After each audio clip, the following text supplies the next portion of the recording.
What each of us does individually benefits us all. We are in this together. We know from what we've seen so far that the majority of people are playing their part, making that sacrifice for everyone's benefit. New regulations to widen the power of the Garda have been approved by Cabinet. The Garda have been given these powers on an exceptional basis. They are to be used for exceptional cases. The Garda will continue what they have been doing to date, where the approach has been to engage, educate and encourage.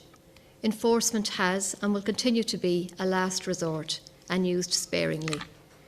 We need to be fair to everyone who's making an effort, especially those who are cocooned. The impact of what we all do together is greater than the sum of what we can do individually. We need to stick to the CMO's advice. I know that with the long weekend approaching and the weather improving, this might be difficult. You might be tempted to travel beyond the 2 kilometres to a park or a beach or even to a holiday home in another part of the country. It's really important that you don't do that. If we don't stay the course, all of the sacrifices already made and all of the work you have put in so far and all of the work done by our frontline workers to try and suppress this virus won't be enough. The only way to slow the spread of COVID-19 is to stay at home and to stick to the guidelines. It's hard, but we need to continue what we are doing to protect ourselves, to protect the lives of our families and our most vulnerable and all of those working on the front line. Our essential workers have to go to work. Everyone else's job is to stay at home. That is how we will save lives. And just a reminder of the most effective personal actions you can take to slow the spread of the virus. For everyone else, you still need to wash your hands regularly and thoroughly, use good cough and sneeze etiquette, observe social distancing measures, and perhaps now more than ever, as we are all tired of the limits on our daily routines, we have to remind ourselves we are the front line. So on business supports, take-up of the temporary wage subsidy scheme introduced by government is continuing to grow. Over 39,000 employers are now registered with revenue for the scheme. Today, 8th of April, revenue has generated further refunds under the scheme worth $17.6 million. These payments will be in the bank accounts of the majority of the respective employers by tomorrow. The cumulative value of the payments made under the scheme is now €120 million. Workplaces. We know that many workers who are in essential services have worries about going to work. To help companies to get it right in managing their response to COVID-19, the National Standards Authority of Ireland has developed a new workplace protection and improvement guide. The purpose of the guide is to provide practical advice in terms of defending against the spread of COVID-19, management and reduction of on-site cases, and the recovery of businesses and process functions. This new guide is now available in addition to the Retail Protection and Improvement Guide published by the NSAI earlier this month. There are lots of practical tips and checklists to help businesses during the crisis and as they plan for recovery. And you can get all of this information on gov.ie. Transport. Yesterday, the government approved the emergency provision of a maximum of €15 million towards the continued operation of passenger ferry services on 5 key strategic routes over the next 3 months. Measures to control the COVID-19 pandemic have now practically stopped passenger traffic on ferries, meaning operators have lost the essential revenue needed to stay viable. The routes being supported are Dublin-Cherbourg, Rosslare-Fishguard, Pembroke, Sherbrooke and Bilbao. These 5 routes are of vital importance to sustaining Ireland's supply chain, keeping goods, including food and medical supplies, moving into and out of the country. The operators currently providing these services who will be eligible for this support are Irish Ferries, Stena Line and Brittany Ferries. For farmers, we wanted to bring your attention to a new Teagasc telephone helpline, which is going to be there to assist farmers with queries in relation to the current COVID-19 challenge, and it was launched yesterday. The helpline is designed to give farmers advice on a range of issues that they may face as they continue to do their essential work in maintaining the food supply chain. It is open to all farmers and covers a wide range of farming issues that they may be facing at this time. The information line phone number is 076 111 3533, and it's available to call between 9:30 a.m. to 12:30 p.m. and from 2 p.m. to 5 p.m. Monday to Friday. So in relation to employees then, while the Department of Employment and Affairs and Social Protection Pandemic Unemployment Payment Scheme currently provides income support to 507,000 recipients, a number of these are closing their claim because their employer is now availing of the temporary wage subsidy scheme administered by the Revenue Commissioners. To date, 19,000 people have closed their pandemic unemployment payment because they are still employed, and they did so by entering their details online at www.mywelfare.ie. In addition, a number of recipients of COVID-19 pandemic unemployment payment have contacted the department to say that they claimed this payment of €350 in error. This may have occurred because they were not aware that their employer had also claimed the temporary wage subsidy scheme. The department now has a facility in place for such recipients to refund the payment, and full details are on the department's website at www.gov.ie. The department is carrying out the necessary checks to ensure that claims are valid and that payments are warranted. If anyone has claimed this payment in error and wishes to make a refund, they should do so at the earliest opportunity by accessing the refund facility. The department also wishes to inform its customers that the Post Office network will be open as normal on Good Friday, the 10th of April, and that any payments due may be collected on that day. Finally, the department has asked us to reiterate that the COVID-19 pandemic unemployment payment is available to persons aged between 18 and 66 years of age who have been unemployed since the 13th of March as a result of the pandemic. While persons aged over 66 cannot claim this payment, it is open to their employers to apply for the temporary wage subsidy scheme administered by Revenue. I mentioned previously that people in receipt of state pension payments also have automatic access to a range of other income supports not available to unemployed people, including the free fuel allowance, the living alone allowance and the free TV licence. And the fuel allowance has been extended for 4 weeks this year until Friday, 8th of May. So community measures and supports. A COVID-19 community call form is now operating in every local authority across the country.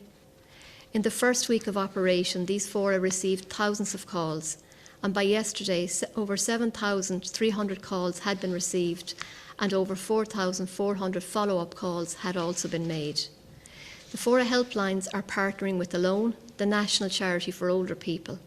A further 4,300 calls to Alone were received in the last week.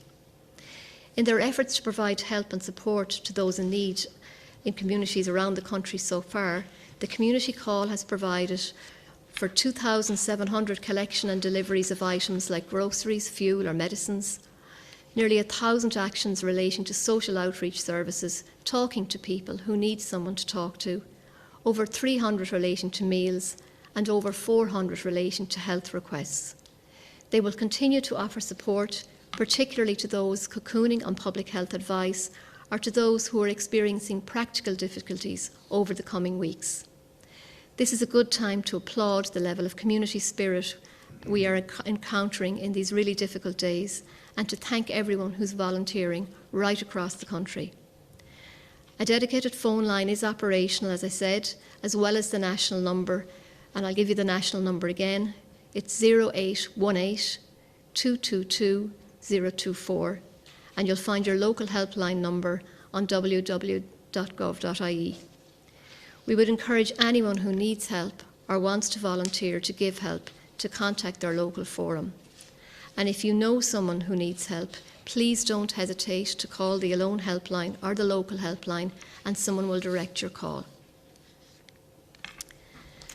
Banking supports, particularly for citizens who are cocooning. The Banking and Payments Federation of Ireland has today announced that all 5 retail banks now have dedicated free phone helplines to assist cocooning customers during the COVID-19 crisis.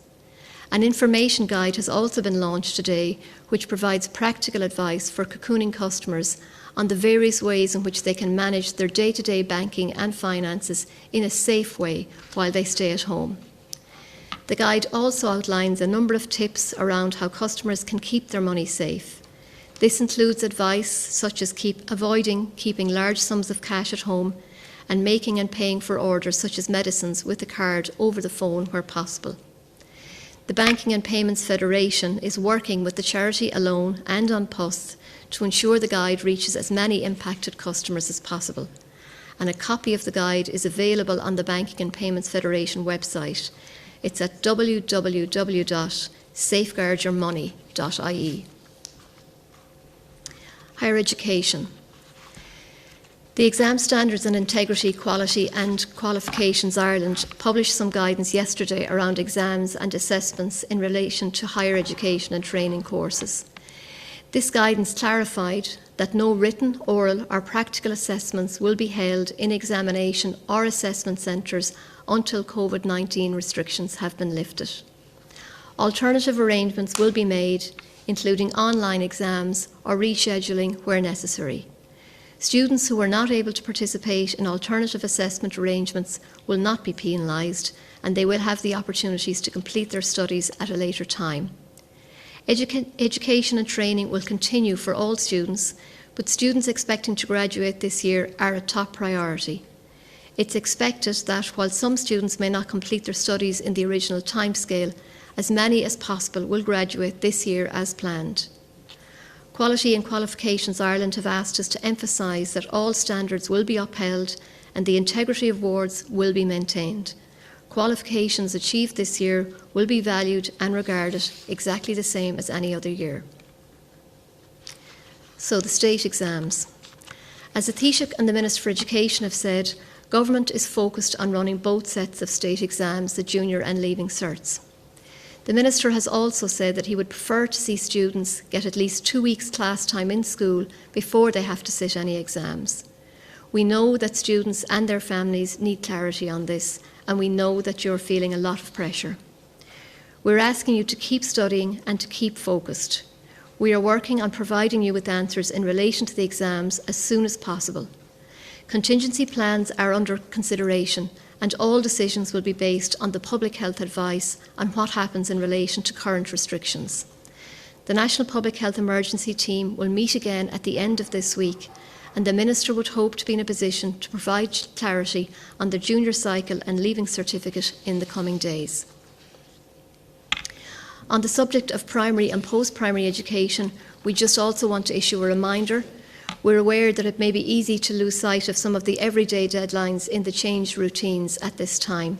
So we want to highlight to anyone planning to arrange school transport for the upcoming year, the closing date for school transport applications is Friday the 24th of April, and anyone wishing to apply for the primary or post-primary school transport schemes should visit gov.ie for more information. On the international side, as you know, there has been regular contact between the Minister for Health and the CMO and their counterparts in Northern Ireland since the COVID-19 situation began to develop. Yesterday, a memorandum of understanding was formally agreed between the Departments of Health for the Republic of Ireland and Northern Ireland to underpin and strengthen North-South cooperation on the public health response to COVID-19. The agreement focuses on facilitating greater cooperation on areas such as public health messaging, research, programmes of behavioural change, ethics, evidence-based and modelling, and public health and non-pharmaceutical measures. More broadly, we are continuing what is the biggest repatriation effort ever in the history of the state. So far, we have helped about 4,600 people to come home. The Department of Foreign Affairs and Trade helpline has taken over 16,000 calls from people looking for assistance in recent weeks. That effort will carry on as we continue to work with Irish people across the world in need of advice and assistance.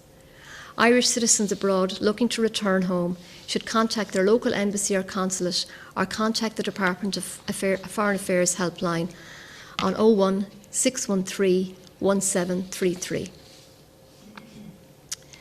So some concerns. Some questions have been raised about the temporary wage subsidy scheme and the PAYE tax. Today we want to provide clarity on that issue. In order to ensure speedy payments and minimise hardship on households in the short term, the temporary wage subsidy scheme is not being taxed at the time at which you receive it. However, as is the case with most income, the payment is liable to income tax, universal social charge and pay-related social insurance. The amount of tax you pay depends on the amount of income you earn and on your personal circumstances, and not everyone in receipt of temporary wage subsidy will end up owing tax. If you do end up owing tax, it will be generally collected in manageable amounts over the course of the next tax year. Finally, before I go, I just want to echo what Dr. Houlihan has been saying about staying on track. 2/3 of all the cases recorded so far are caused by community transmission. To you and me, that means we caught people caught the disease going about their daily business. While social distancing measures have made a difference, what Dr. Houlihan is telling us is that we're not there yet.